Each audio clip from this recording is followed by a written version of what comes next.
रहमानिर्रहीम। अस्सलाम वालेकुम। करेला नाम सुनते ही घर वालों का मुंह बन जाता है, लेकिन आज करेले प्याज की हम बहुत ही लाजवाब रेसिपी तैयार करेंगे।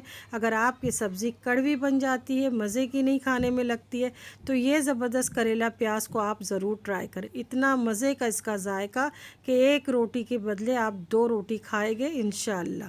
तो इसके लिए आपने सबसे पहले करेले को अच्छे से धो लेना है। तो यहाँ मैंने 750 ग्राम करेला लिया है, पौना किलो, और इसे अच्छे से मैंने धो के इस तरीके से कटिंग कर ली है। हमने ऊपर से इसको छिलका नहीं उतारा है, बिल्कुल इसी तरीके से हमने कट कर लेना। अब इसमें थोड़े से कड़क बीज है तो उसे हमने अलग कर लेना है, क्योंकि ये खाते वक्त मुंह में अच्छे नहीं लगते, और नरम बीज को आप चाहें तो रहने दें। अब इसी तरीके से मैं कटिंग करूँगी। इसकी थिकनेस आप देख लें, बिल्कुल इसी साइज़ के आपने रखना है। अब तमाम करेले को काटने के बाद इसमें 1 खाने वाला चम्मच नमक डाल के हमने अच्छे से इसमें मिक्स कर लेना है कि करेले में नमक अच्छे से लग जाए। अब नमक अच्छे से जब लग गया है करेले में, तो इसे मैंने कवर करके आधे घंटे के लिए टेबल पे छोड़ दिया। आधे घंटे के बाद मैंने ढक्कन को हटा दिया। अब ये देखें करेले नरम पड़ गए हैं नमक की वजह से। अब इसे प्रेस करके हमने इसका जितना हो सके पानी निचोड़ लेना। अगर ये कड़वाहट रह गई तो करेले कड़वे हो गए। ये देखें कितना कड़वा पानी ये अलग हुआ है। अब करेले को एक खुले नल पानी से खुले नल के नीचे आप अच्छे से धो के दोबारा से निचोड़ लें। इस करेले को मज़ेदार बनाने के लिए मैंने मस्टर्ड ऑयल का इस्तेमाल किया। मस्टर्ड ऑयल में ये सब्ज़ी बहुत ही मज़े की लगती है। तो आधा कप ऑयल डाल के मैंने अच्छे से गरम कर लिया ऑयल को। जब ऑयल गरम हो गया है तो गैस का चूल्हा मैंने बंद करके इसमें करेले डाल दिए थे, और दोबारा से मैंने गैस को ऑन करके करेले को हमने फ्राई किया है। करेले को हमने बहुत ज़्यादा क्रिस्प नहीं करना है। लगातार चम्मच चलाते हुए मैं इसे पकाऊंगी कम से कम 6 से 7 मिनट तक। इस करेले की सब्ज़ी को आपने 6 से 7 मिनट तक अच्छे से पकाना है। अब ये देखें सब्ज़ी को पकते हुए 7 मिनट हो गए, तो मैं इसे बहुत अच्छे से छान के प्लेट में निकाल लूँगी।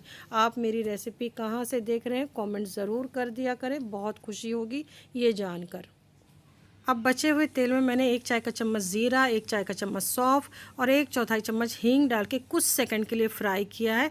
आप देख रहे होंगे हमारा जो मसाला बिल्कुल जला नहीं है। तो इसमें मैंने 2 हरी मिर्चें डाल दी। अब बहुत अच्छी सी खुशबू इस वक्त किचन में आ रही है। तो इसमें मैंने प्याज स्लाइस में काट के डाल दिए, 3 बड़े साइज़ के, या आप चाहें तो जितना करेला आपने लिया है उसका आधा प्याज का इस्तेमाल कर सकते हैं, क्योंकि प्याज की वजह से भी करेले की कड़वाहट ख़त्म होती है।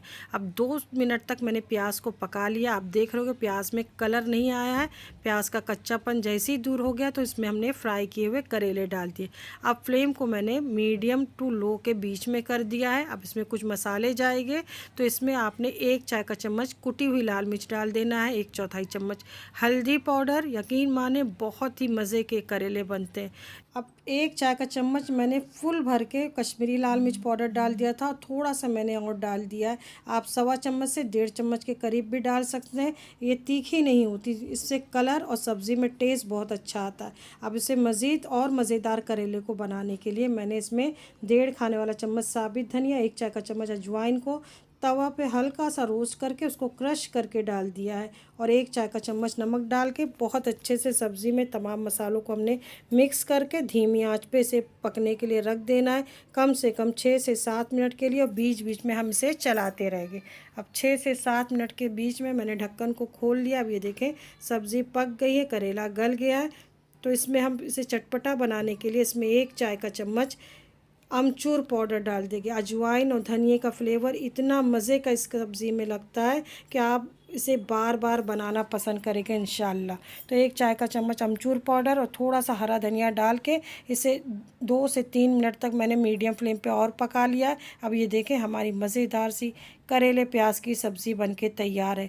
तो गरम गरम रोटी हो, पराठा हो या स्टीम राइस, इंशाल्लाह खा के आपको मज़ा आ जाएगा। तो सब्ज़ी पसंद आई है तो एक कमेंट ज़रूर कर दें, और किसी अपनों को रेसिपी शेयर कर दिया करें, और चैनल को सब्सक्राइब करें। ज़्यादा से ज़्यादा अपना ख्याल रखें, अपनी दुआओं में मुझे याद रखें। अल्लाह हाफिज़।